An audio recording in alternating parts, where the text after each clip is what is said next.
My husband and I like to play the game when we go out to dinner, spot the couple on their first date. How do you know when a couple's on their first date?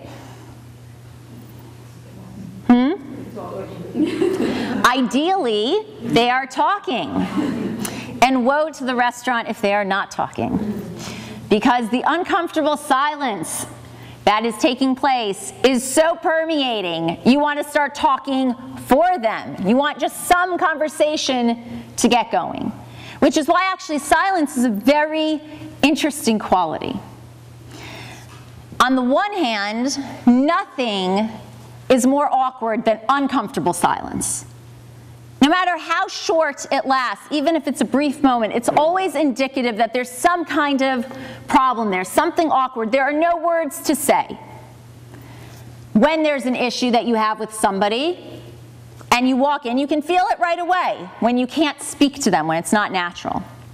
And yet on the flip side, what's one of the biggest proofs, one of the biggest indicators that you're with somebody you're completely and totally comfortable with? It was when you can spend an entire evening in silence and not need to say anything. So you have the silence that either results from not having the words to say, or the silence that's the proof that you've already said what needs to be said.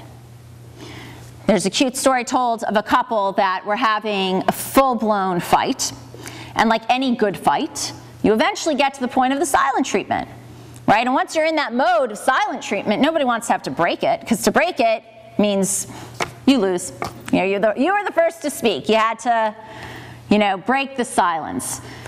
So this couple is having their argument, total silent treatment, heading off to sleep when the husband realizes that he needs to be up in the morning for a flight.